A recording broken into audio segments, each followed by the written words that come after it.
I'm Ian Rush and you're watching the Redmen TV. Hello, welcome to the Redmen TV. It's the Uncensored match build-up show ahead of Liverpool's game against West Ham United at Anfield this Saturday. I have with me Chris Pajak and John Machin. If you joined us on YouTube, hello. If you're a subscriber, we love you, your boss and all that. So Chris, we obviously come off the back of a very good result against Norwich, which we've just had a thoroughly enjoyable time discussing. It was a nice chat. It was a cracking 45-minute wank fest over Suarez. Basically, yeah. Check that out. That's on the redmentv.com. If you've not had a free trial yet, try one now, free for an entire month, and then just £2 a month. It's £2. Yeah, I've lost more running for the bus. It's your favourite line. He's lost more down the back of this couch. I have as well. It's true. Obviously Suarez in particular was scintillating in the week. Obviously people were talking about this group of fixtures, Hull, Norwich and West Ham, as being like, there's 9 points that we need to pick up now. We've already dropped points against Hull. We've bounced back spectacularly against Norwich. What are your thoughts ahead of the West Ham game? Do you have any fears of Allardyce football? I always fear Sam Allardyce, seems always have done. I think he's one of those managers, he doesn't get enough credit. He's been one of these sort of pioneers in the stats department for absolutely years now.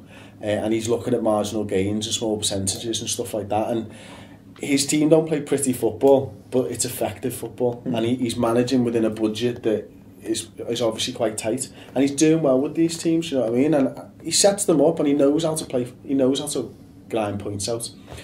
That being said, I really do hope we'll snot them at the weekend. But there's always a fear with Allardyce, seems like. It's weird, isn't it? Going back to his Bolton days, I just hated those games going to the He doesn't seem to be very successful at it at the moment. They seem to be losing games. I'm more worried about us playing Stuart down than I am worried about Allardyce, to be honest. Joe Cole scored one last week, didn't he? Joe Cole came on as a sub. So that worries me. Joe Cole doesn't worry me much. Downing worries me. Dad. What I want to see Joe Cole's interview after the game. No. It was brilliant. Sam Allardyce has basically brainwashed him into thinking he's a really important, integral part of the squad. Because he's like, this isn't really about 11 players anymore playing in the Premier League. It's about 14, and he's like the 14th player. It's about 14. So when you come on, you're gonna come on and do a job. Like, I was like, Joe Cole, knobhead. He is a luxury. He is the ultimate luxury player, Joe Cole, isn't he? Brainwashed as well. Yeah. I really want to see Stuart Downing play on the wing, fail to make any real impact. Fail to get past John Flanagan. Yeah. Fail to get past John Flanagan. Have one shot that goes wildly over the bar, and Joe Cole run around for 20 minutes and then bull out of his arse for the rest of it. I want to see Joe Cole with his hands on his knees, clawing for a breath as though it's his last, like he did whenever. I want to see him twist another sock and go off injured. But, I think the last Downing played against us was when he was at Villa, wasn't it? And he scored last game of the season. Was there? What a wonderful away trip that was. So let's hope he's nowhere near as good as well, it's the Liverpool old boys, aren't they? West Ham at the minute, they are we're their feeder club in the worst possible way. So we have to. We've overspent on these players. Will you buy them off us? It's true. So we have to say a massive thank you if you're a West Ham fan watching. Thank you very, very much for taking these players off our hands. And I really hope they don't come back to bite us in the arse. How's Andy Carroll doing this season? Andy Carroll is back in training. Yeah. This week, he was seen. There's photos of him on the Daily Mail website of him catching tennis balls and jumping on trampolines. He's never fit before Christmas, is he? Or New Year's Eve? Not anymore. Never. No. Andy Carroll, be prepared. I just hope, I haven't checked the fixtures, I just hope we're not playing West Ham in the last 5 or 6 games of the season when he hits his form. For a transfer. When he hits his form, he gets fit between 5 to 10 games from the end of the season and goes on a goal. He's going to be banging form for the World Cup, isn't he? Yeah, to not go. Now, you know what? It's a shame about Andy Carroll because I liked Andy Carroll. That season, we got to the FA Cup final and he put in a great shift, and we wouldn't have gotten as far as we did without the input he put in. So it's a shame, but no, thankfully, because I think he was the kind of player who would have definitely come back to haunt us, I think, if he was fully fit. But no, apparently he doesn't start proper work with the ball until next week, which I think is a bullet dodged as far as we're concerned. Okay, trivia question time. I know this is the real reason you're all turning week in, week out. It's the only reason I turn up. There we go. This is why we have it. Anyone who goes, what the fuck to do this trivia question? It's for Chris. What is Liverpool's biggest ever win over West Ham, and in what year? Yeah, have a think about that one. I can see some 14-0, 1924. The cogs turning around the room. Why not? We're going to give you the trivia answer right at the end of the show, so stay tuned all the way to the close for that. Question then, Dad, obviously having come with a 5-1 win against Norwich City, would you change anything from the starting 11? No. Not at all? Not even tempted? No. I certainly, if we get a few goals, I certainly would want to see some action for Aspas and maybe a bit more for Alberto. Maybe give Gerrard a bit of a rest.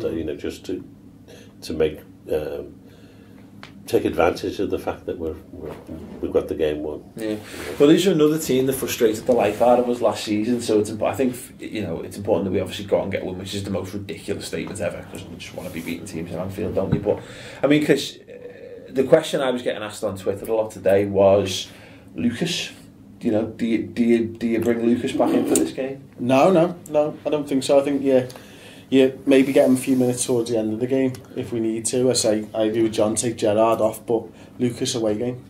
Yeah, Lucas Tottenham game. Yeah. Excellent, okay, interesting. Well, I was hoping to get a little bit more debate going on that, but that's fine. What do you think, Paul? I agree. Let's give it No, I think there's a case to be made. Joe Allen needs games. I'd take Gerrard out or Henderson. I wouldn't take Joe Allen out. Yeah, I think again, based on performance, no one in that team deserves not to play at the weekend. Mm-hmm. So it's a case. But what I mean is, West Ham are a different kettle of fish to Norwich. They're a far more physical side. They'll be a far more defensive side as well. Allardyce will come and definitely park the bus full on.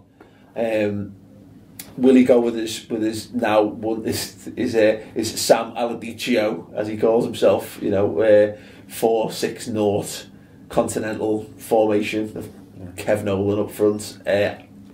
I don't know. I think that might play into our hands a little bit. I don't know what I've not seen enough of Maiga, but I know Carlton Cole's been playing a bit more recently, has he? Don't laugh. Don't anybody laugh at Carlton Cole, because it's Ian Marshall syndrome. And anyone who's been a Liverpool fan long enough know Ian Marshall used to say he was shit every single time, and every single time he comes to Anfield and scored a goal like him. So let's not go too wild on that. But I rate that Carlton Cole. What a player. Amazing for him that he got released, didn't he? And nobody wanted him. And he went back? And he went, quite. Go ahead, but we're not paying you as much. Yeah.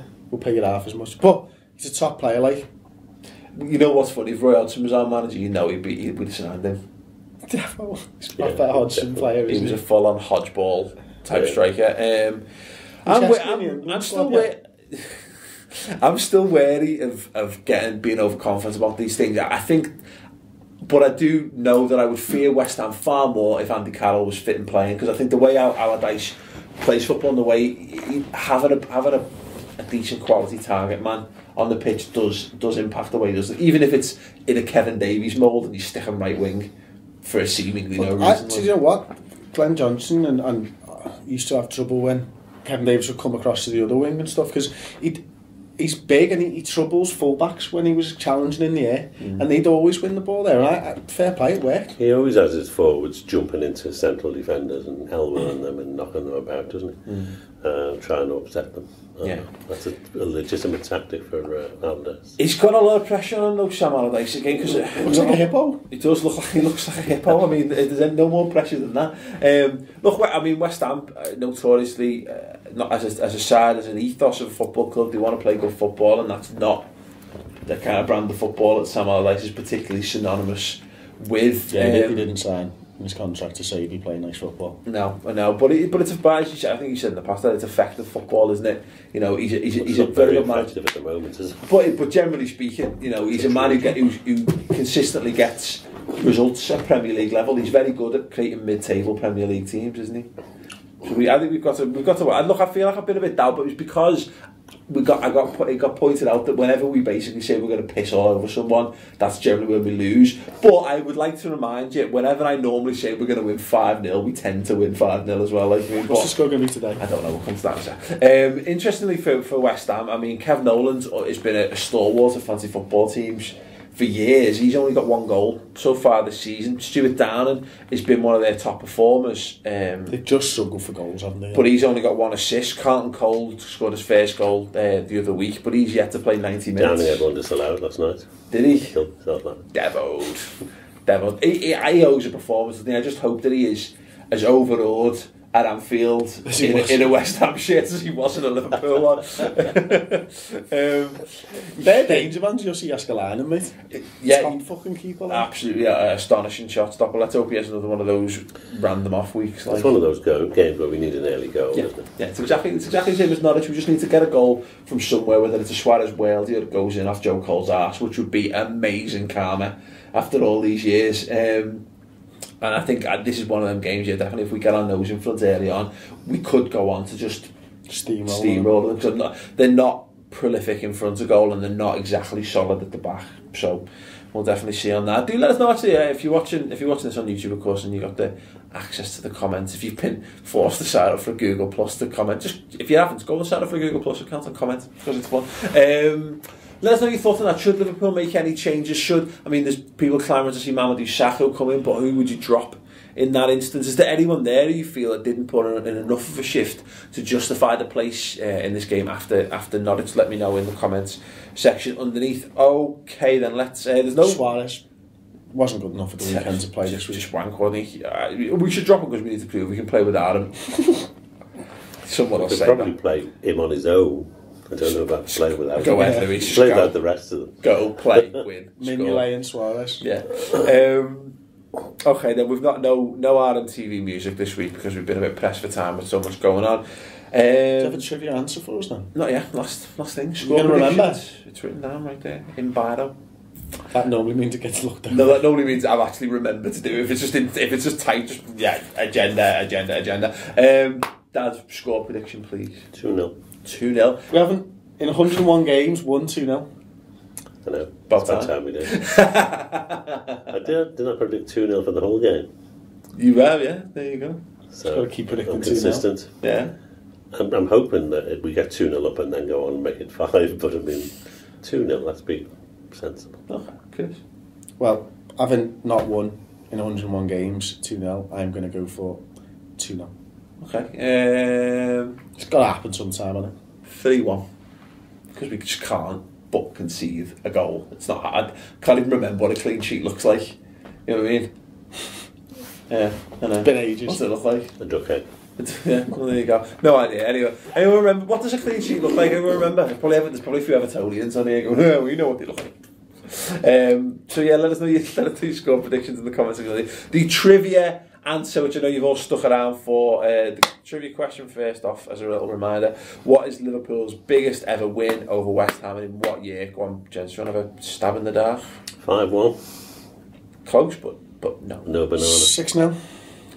Correct. Really? Yeah. I can read. I can't see the year now. Guess. 1990. No, incorrect. Liverpool's biggest ever win over West Ham United was 6-0 in April of the 1983-84 season. That's what I was in the middle of saying. Yeah, except you said 90. 1990 minus 7, I was about to say. It was actually an 84.